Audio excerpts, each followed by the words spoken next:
et bienvenue à 16 minutes. Je m'appelle Nalani. Je m'appelle Kimberly. Je m'appelle Taylor. Je m'appelle Krista. Je m'appelle Christina.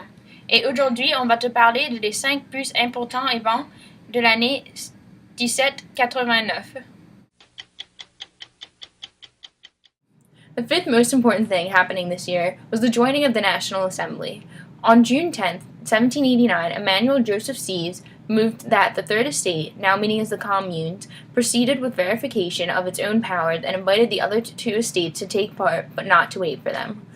The process was then completed on June 17th. They then made a more radical change and declared themselves the National Assembly, arguing that it is not made up of the estates, but of the people.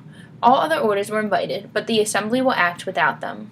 In response, Louis XIV ordered their meeting place to be closed, the Salle d'Etat. The deliberations were then moved to a nearby tennis court. This is being called the Tennis Court Oath, under which they agreed not to separate until France had a constitution.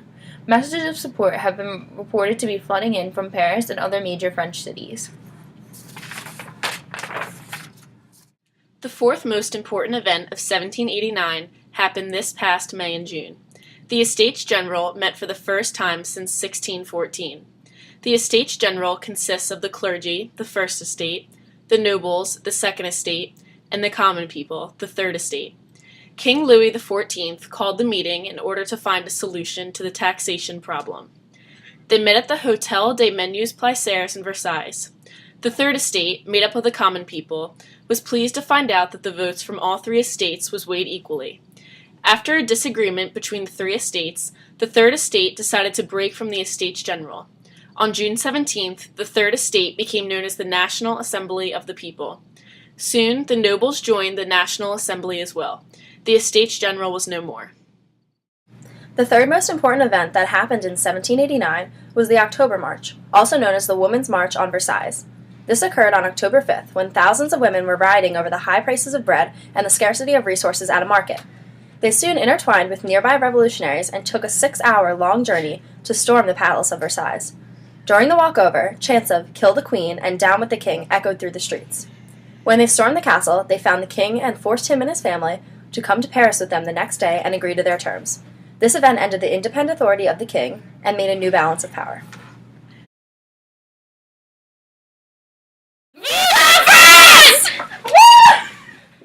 The second most important event in 1789 is the storming of the Bastille.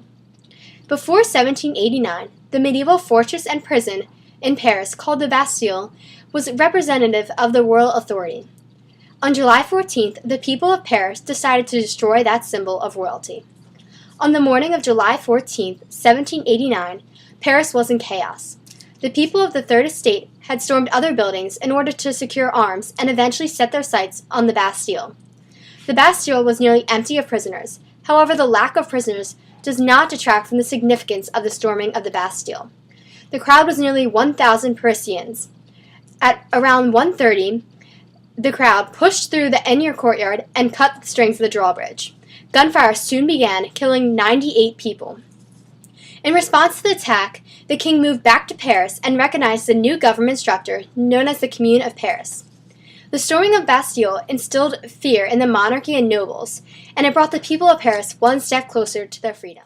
The number one most important event that happened this year in 1789 is when the last article of the Declaration of the Rights of Man was adopted by the National Assembly on August 26. Many changes came from this document, and it affects every person in France's life. France will never be the same after this document. Feudalism was put to an end officially, and now we, the people, have the power, not the monarchy. We have new freedoms as well, such as the freedom of press and freedom of religion. The nobility and clergy do not have more rights than we do. We all have opportunity and power. The Declaration of the Rights of Man changed France forever. In consequence, the National Assembly recognizes and declares, in the presence and under the auspices of the Supreme Being, the following rights of man and citizen. 1. Men are born free and remain free and equal in rights. Social distinctions can be based only on public utility. 2. Ça, c'est la fin de 16 minutes. Au revoir!